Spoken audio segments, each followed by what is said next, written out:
오늘 이 영상을 클릭하신 사랑하는 성도님들, 혹시 지금 이 순간 집으로 돌아가는 발걸음이 무겁지는 않으십니까? 현관문을 열기 전에 잠깐 멈추어 서서 한숨을 한번 깊이 내쉬어 본 적이 있으십니까? 아무리 피곤한 하루를 보내고 돌아와도 집이라는 공간이 안식처가 아니라 또 다른 전쟁터처럼 느껴졌던 그런 경험이 있으십니까? 자녀와의 갈등으로, 배우자와의 말다툼으로, 혹은 며느리와 시어머니 사이에 보이지 않는 긴장감으로 가족이라는 이름 아래 얼마나 많은 상처를 받고 또 얼마나 많은 상처를 주며 살아가고 있는지요. 사랑하는 성도님들, 가족 사이의 불화는 어느 누구에게도 쉬운 문제가 아닙니다. 세상 사람들에게는 별것 아닌 것처럼 말할 수 있어도 정작 그 안에 있는 당사자에게는 가슴을 후벼 파는 고통이 됩니다. 특히 신앙을 가진 우리들에게는 더 큰 죄책감이 찾아오기도 합니다. 나는 교회에서 그토록 은혜를 받았는데 왜 집에서는 이 모양인가? 나는 하나님을 믿는다고 하면서 왜 내 가족 앞에서는 이렇게 모자란 사람인가? 그 자책감이, 그 죄책감이 우리를 더욱더 무겁게 짓누르고 있지는 않습니까? 오늘 이 시간 저는 그런 무거운 짐을 지고 계신 성도님들께 하나님의 말씀을 통해 4가지 귀한 진리를 나누고 싶습니다. 첫 번째는 화평케 하는 자의 복에 관한 것이고, 두 번째는 용서의 능력이 가정을 어떻게 변화시키는가에 관한 것이고, 세 번째는 기도가 가정의 불화 앞에서 어떤 능력을 발휘하는가에 관한 것이며, 네 번째는 하나님께서 불화의 한복판에서도 역사하시는 방식에 관한 것입니다. 이 4가지 진리를 오늘 마음 깊이 받아가시길 바랍니다.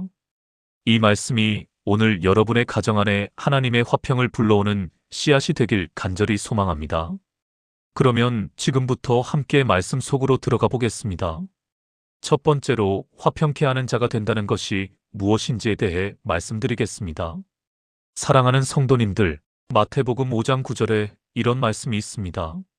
화평케 하는 자는 복이 있나니 저희가 하나님의 아들이라 일컬음을 받을 것이며, 이 말씀은 예수님께서 산 위에 앉으시어 제자들과 무리들에게 가르치신 팔복 중 하나입니다.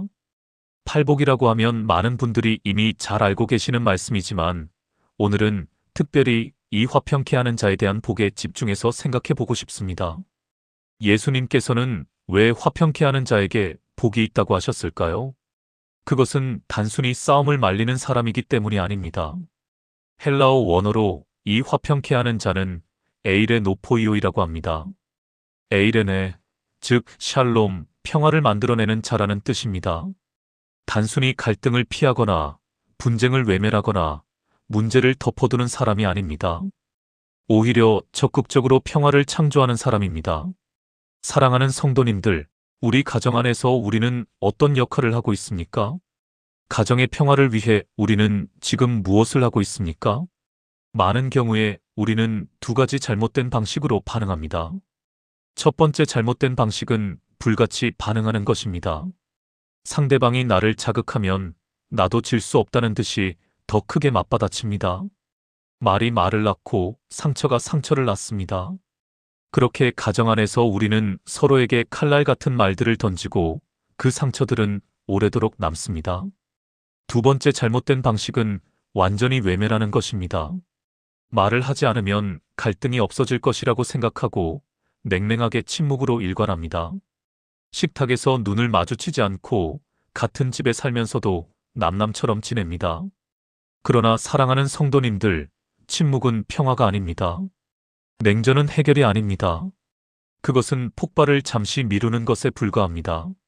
그렇다면 진정한 화평케 하는 자는 어떻게 행동해야 합니까? 예수님 자신이 가장 완벽한 화평케 하는 자의 본보기를 보여주셨습니다. 예수님께서는 하나님과 인간 사이에 막힌 담을 허무시기 위해 친히 이 땅에 오셨습니다. 에베소서 2장 14절에는 이렇게 기록되어 있습니다. 그는 우리의 화평이신지라 둘로 하나를 만드사 중간에 막힌 담을 허시고. 예수님은 단순히 갈등을 중재하신 것이 아니라 자신의 몸으로 그 담을 허무셨습니다. 자신의 생명을 대가로 지불하시며 화평을 이루셨습니다. 사랑하는 성도님들, 가정의 화평을 위해서도 때로는 우리 자신이 희생해야 합니다. 내 자존심을, 내 체면을, 내 오름을 고집하기보다 먼저 낮아지는 것이 필요할 때가 있습니다. 먼저 전화를 드리는 것, 먼저 내가 잘못했다고 말하는 것, 먼저 따뜻한 밥 한 그릇을 차려 내미는 것, 그 작은 행동들이 바로 화평을 만들어가는 첫걸음입니다. 어떤 성도님 이야기를 잠깐 나눠도 되겠습니까? 70대 초반의 어머니이신데 대학 졸업 후 서울로 올라간 큰아들과 20년이 넘도록 거의 연락을 하지 않고 살았습니다. 젊은 시절 어머니가 아들의 결혼을 심하게 반대했고 그 일로 아들의 마음에 깊은 상처가 생겼습니다. 어머니도 아들도 서로에 대한 서운함이 쌓이고 쌓여서 20년이라는 시간이 마치 넘을 수 없는 벽처럼 그 사이에 서 있었습니다. 그런데 그 어머니가 어느 날 교회 새벽 기도 중에 이 말씀을 듣게 되셨습니다. 화평케 하는 자는 복이 있나니. 그 순간 어머니의 마음속에 하나님의 음성이 들려왔다고 합니다. 내가 먼저 전화해라. 어머니는 손이 떨렸다고 했습니다. 20년 만에 아들에게 전화를 걸면서 무슨 말부터 해야 할지 몰라 한참을 망설이셨습니다. 그러나 용기를 내어 전화를 거셨고 아들이 받자마자 한 말이 아들아, 엄마가 잘못했다. 미안하다였습니다. 전화기 너머 한참 동안 침묵이 흘렀다고 합니다. 그리고 아들의 목소리가 들려왔는데 그 목소리가 떨리고 있었다고 합니다. 어머니, 저도 잘못했어요. 그 한마디로 20년의 벽이 무너지기 시작했습니다. 사랑하는 성도님들, 화평케 하는 자가 되는 것은 쉬운 일이 아닙니다. 그러나 우리가 먼저 낮아질 때 하나님께서는 그 낮아짐을 통해 놀라운 일을 행하십니다. 예수님은 우리에게 단순히 착하게 살라고 하신 것이 아닙니다. 하나님의 아들이라 일컬음을 받을 것이라고 하셨습니다. 가정 안에서 화평을 만들어가는 자가 바로 하나님의 자녀로 인정받는 자라고 말씀하신 것입니다. 오늘 이 말씀이 우리 가슴에 닿기를 원합니다. 내가 먼저 화평케 하는 자가 되기로 결단하는 그 순간 하나님께서 역사를 시작하십니다. 그것이 첫 번째 진리입니다.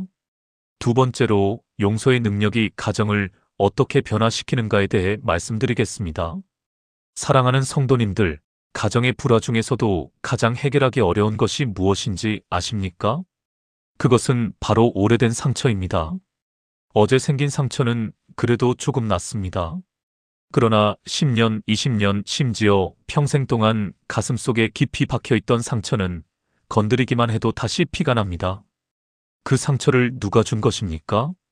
가장 가까운 가족이 준 것입니다. 남이 준 상처는 잊을 수 있어도 가족이 준 상처는 잊기가 너무나 어렵습니다. 그리고 우리는 그 상처를 이유로 용서하기를 거부합니다. 내가 얼마나 당했는데 내가 왜 용서해야 합니까? 이 말이 우리 마음속에서 울려 퍼지고 있지는 않습니까? 사랑하는 성도님들, 마태복음 18장 21절부터 22절에 이런 말씀이 있습니다. 그때에 베드로가 나아와 가로되 주여 형제가 내게 죄를 범하면 몇 번이나 용서하여 주리이까 7번까지 하오리이까. 예수께서 가라사대 내가 내게 이르노니 7번뿐 아니라 70번씩 7번이라도 할지니라. 베드로는 7번이면 충분하다고 생각했습니다. 당시 유대 전통에서는 3번 용서하면 충분하다고 가르쳤습니다. 그래서 베드로는 그것의 2배보다도 더 많은 7번을 제시하며 아마도 스스로 꽤 관대한 사람이라고 생각했을 것입니다. 그런데 예수님은 70번씩 7번이라고 하셨습니다. 490번입니다. 예수님이 우리에게 정말로 490번을 세어가면서 용서하라고 하신 것입니까? 아닙니다. 이것은 수를 세지 말라는 뜻입니다. 용서는 횟수의 문제가 아니라 마음의 방향의 문제라는 것입니다. 사랑하는 성도님들, 용서하지 않으면 어떻게 됩니까? 예수님은 그 말씀 바로 뒤에 10,000달란트 빚진 자의 비유를 말씀하셨습니다. 10,000달란트는 오늘날 가치로 환산하면 수조 원에 달하는 천문학적인 금액입니다. 한 종이 왕에게 이 어마어마한 빚을 졌는데 왕이 그 빚을 전부 탕감해 주었습니다. 그런데 그 종이 나가서 자신에게 100데나리온, 즉 오늘날 가치로 몇백만 원 정도 되는 돈을 빚진 동료를 만나서는 목을 잡고 목에 가두었습니다. 이 소식을 들은 왕이 노하여 그 종을 다시 불러들이고는 이렇게 말합니다. 마태복음 18장 32절부터 33절에 이렇게 기록되어 있습니다. 악한 종아, 내가 빌기에 내가 내 빚을 전부 탕감하여 주었거늘 내가 너를 불쌍히 여김과 같이 너도 내 동관을 불쌍히 여김이 마땅하지 아니하냐. 사랑하는 성도님들, 우리가 하나님께 용서받은 죄의 무게를 생각해 보십시오. 우리는 하나님 앞에서 만달란트의 죄인입니다. 그런데 우리가 우리의 가족에게, 배우자에게, 자녀에게, 부모님에게 용서하기를 거부하는 것은 얼마짜리 빚을 안 깎아주는 것입니까? 우리가 하나님께 이미 엄청난 용서를 받았다는 사실을 깨달을 때 우리는 비로소 다른 사람을 용서할 힘을 얻게 됩니다. 그러나 여기서 한 가지 오해를 풀어드리고 싶습니다. 용서한다는 것이 그 사람의 잘못이 없었다고 말하는 것입니까? 아닙니다. 용서한다는 것이 그 고통이 괜찮았다고 인정하는 것입니까? 아닙니다. 용서한다는 것은 그 상처를 완전히 잊어버린다는 뜻입니까? 반드시 그런 것도 아닙니다. 용서는 상대방을 위한 것이기도 하지만 무엇보다도 나 자신을 위한 것입니다. 용서하지 못한 상처는 내 안에서 독이 됩니다. 그 독은 내 몸을, 내 마음을, 내 영혼을 서서히 갉아먹습니다. 어떤 심리학자는 이런 말을 했습니다. 용서하지 못하는 것은 마치 독약을 마시면서 상대방이 죽기를 바라는 것과 같다고 했습니다. 사랑하는 성도님들, 가정 안에 오래된 상처가 있으십니까? 아직도 가슴속에서 빠져나오지 못한 원망과 분노가 있으십니까? 오늘 그 짐을 하나님 앞에 내려놓으십시오. 완전히 이해되지 않아도 괜찮습니다. 감정이 따라오지 않아도 괜찮습니다. 먼저 마음으로 결단하십시오. 하나님, 제가 용서하기로 결단합니다. 제 힘으로는 안 되지만 하나님의 능력으로 용서할 수 있도록 도와주십시오. 이 기도 한마디가 수십 년 된 가정의 벽을 허물기 시작합니다. 실제로 이런 사례가 있었습니다.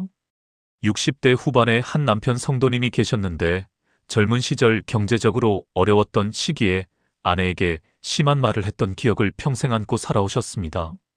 아내도 그 상처를 가슴에 품고 수십 년을 살았고 두 분 사이에는 보이지 않는 냉기가 항상 흘렀습니다.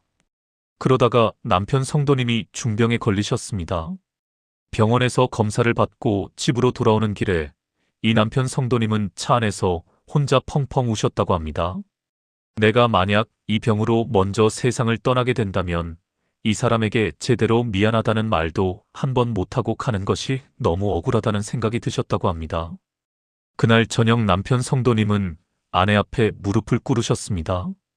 그리고 평생 하지 못했던 말을 하셨습니다. 당신에게 너무 미안하오. 내가 당신을 많이 힘들게 했소. 아내 성도님은 처음에는 멍하니 바라보셨다고 합니다. 그런데 조금 있다가 눈물이 흘러내렸고 그 눈물 속에 수십 년의 세월이 녹아내렸습니다. 사랑하는 성도님들, 용서가 일어날 때 가정이 살아납니다. 용서는 죽었던 관계를 다시 살리는 하나님의 능력입니다. 오늘 그 용서를 선택하십시오. 그것이 두 번째 진리입니다. 세 번째로 기도가 가정의 불 앞에서 어떤 능력을 발휘하는가에 대해 말씀드리겠습니다. 사랑하는 성도님들, 가정에 문제가 생겼을 때 우리는 제일 먼저 무엇을 합니까? 대부분의 경우 우리는 스스로 해결하려고 합니다. 말로 설득해보려 하고, 눈물로 호소해보려 하고, 때로는 소리를 질러보려 하고, 때로는 침묵으로 압박해보려 합니다. 그러다가 모든 방법이 다 통하지 않을 때 그제야 하나님 앞에 무릎을 꿇습니다. 그런데 사랑하는 성도님들, 순서가 거꾸로 된 것입니다. 우리는 먼저 하나님 앞에 나아가야 합니다. 야고보서 5장 16절에 이런 말씀이 있습니다. 의인의 간구는 역사하는 힘이 큼이니라. 역사하는 힘이 크다고 했습니다. 기도는 단순히 마음의 위안을 얻는 행위가 아닙니다. 기도는 하늘의 능력을 끌어당기는 영적인 행위입니다. 우리가 기도할 때 하나님이 역사하십니다. 사람의 힘으로 할 수 없는 일을 하나님의 능력으로 하시는 것입니다. 예레미야 33장 3절에 이런 말씀이 있습니다.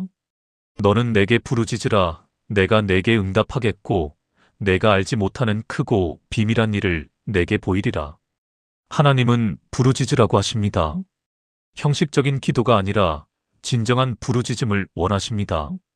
내 가정의 현실을, 내 마음의 고통을, 내 무력함을 하나님 앞에 숨기지 말고 그대로 쏟아놓으라는 것입니다. 사랑하는 성도님들, 혹시 가족 중에 기도하기도 싫은 사람이 있으십니까? 너무 오래 상처를 받아서 그 사람을 위해 기도할 마음조차 생기지 않는 그런 분이 계십니까? 그것도 솔직하게 하나님 앞에 아뢰시면 됩니다. 하나님, 저 사람을 위해 기도하고 싶지 않습니다. 그러나 하나님, 제 마음을 바꿔주십시오. 이것이 진정한 기도입니다. 위선적으로 억지로 기도하는 것보다 솔직한 마음으로 하나님 앞에 나아가는 것이 훨씬 더 강력한 기도입니다. 성경에 보면 한나라는 여인의 이야기가 있습니다. 사무엘상 1장에 기록된 이야기입니다. 한나는 남편 엘가나에게 사랑받는 아내였지만 자녀가 없었습니다. 그리고 남편의 다른 아내 분인나는 한나를 심하게 조롱하고 괴롭혔습니다. 매년 성전에 올라갈 때마다 분인나는 한나를 자극하고 슬프게 만들었습니다. 한나는 그 고통 속에서 먹지도 못하고 울기만 했습니다. 그러나 한나는 그 고통을 들고 어디로 갔습니까? 하나님의 성전으로 갔습니다. 사무엘상 1장 10절에서 12절에 이렇게 기록되어 있습니다. 한나가 마음이 괴로워서 여호와께 기도하고 통곡하며 서원하여 가로되 만군의 여호와여, 만일 주의 여종의 고통을 돌아보시고 나를 기억하사 주의 여종을 잊지 아니하시고 주의 여종에게 아들을 주시면 내가 그의 평생에 그를 여호와께 드리고 삭도를 그 머리에 대지 아니하겠나이다 하니라. 한나의 기도는 형식적이지 않았습니다. 통곡하며 기도했습니다. 그 기도가 어찌나 간절했던지 제사장 엘리는 한나가 술에 취한 줄 알았습니다. 그러나 그 간절한 기도가 응답받았습니다. 하나님은 한나를 기억하셨고 한나는 사무엘이라는 위대한 아들을 낳았습니다. 사랑하는 성도님들, 가정의 불화로 통곡하고 싶으십니까? 그 눈물을 하나님 앞에 가져가십시오. 그 통곡이 기도가 됩니다. 그 기도가 역사합니다. 어떤 성도님은 이런 간증을 나누셨습니다. 며느리와의 갈등으로 수년째 고통받으시던 시어머니 성도님이 계셨는데 어느 날 며느리를 위한 기도를 시작하셨다고 합니다. 처음에는 기도하면서도 마음이 따라오지 않았다고 합니다. 억지로 며느리의 이름을 부르며 하나님, 이 아이를 축복해 주세요라고 기도했는데 처음에는 그 말이 입에서만 맴돌고 마음에는 닿지 않았다고 합니다. 그러나 날마다 기도를 계속했습니다. 그러다가 한 달쯤 지났을 때 놀라운 일이 일어났습니다. 기도하다가 갑자기 며느리가 측은하다는 생각이 드셨다고 합니다. 시댁에 와서 낯선 환경에 적응하느라 얼마나 힘들었을까 하는 마음이 생겨났다고 합니다. 그리고 그 마음이 생기자마자 시어머니 성도님의 태도가 바뀌기 시작했습니다. 며느리에게 따뜻하게 말을 건네기 시작하셨고 며느리가 좋아하는 음식을 만들어 주셨습니다. 그러자 며느리도 조금씩 마음을 여었습니다. 기도가 시어머니의 마음을 먼저 바꿨고 그 바뀐 마음이 며느리의 마음을 바꾼 것입니다. 사랑하는 성도님들, 기도는 기적을 만들어냅니다. 상대방의 마음을 바꾸기 전에 먼저 나의 마음을 바꿉니다. 나의 마음이 바뀌면 나의 언어가 바뀌고 나의 행동이 바뀌고 그것이 상대방에게 영향을 미칩니다. 그것이 기도의 능력입니다. 오늘부터 가족 중 가장 힘든 관계에 있는 그 사람의 이름을 부르며 기도해 보십시오. 처음에는 어색하고 힘들어도 계속하십시오. 하나님은 그 기도를 반드시 들으십니다. 그리고 반드시 역사하십니다. 그것이 세 번째 진리입니다. 네 번째로 하나님께서 불화의 한복판에서도 역사하시는 방식에 대해 말씀드리겠습니다. 사랑하는 성도님들, 지금 가정의 상황이 너무 힘들어서 하나님이 과연 이 상황을 알고나 계신가 하는 생각이 드신 적이 있으십니까? 기도해도 아무것도 달라지지 않는 것 같고 상황은 오히려 더 악화되는 것 같고 도대체 하나님은 어디 계신가 싶으셨던 적이 있으십니까? 사랑하는 성도님들, 그 느낌이 얼마나 외롭고 두려운지 저는 압니다. 그러나 말씀드리고 싶습니다. 하나님은 지금 이 순간에도 여러분의 가정 안에서 역사하고 계십니다. 보이지 않는 곳에서 이해되지 않는 방식으로 그러나 분명하게 역사하고 계십니다. 창세기에 보면 요셉의 이야기가 있습니다. 요셉은 가정의 불화를 극단적으로 경험한 사람입니다. 형들에게 미움을 받고 은 20의 노예로 팔려갔습니다. 가장 사랑했던 가족들에게 배신당한 것입니다. 그것으로도 모자라서 억울하게 감옥에까지 갔습니다. 요셉의 관점에서 보면 하나님은 어디 계신 것인지 이해할 수 없는 상황의 연속이었습니다. 그러나 창세기 50장 20절에 요셉이 말년에 형들에게 한 말을 보십시오.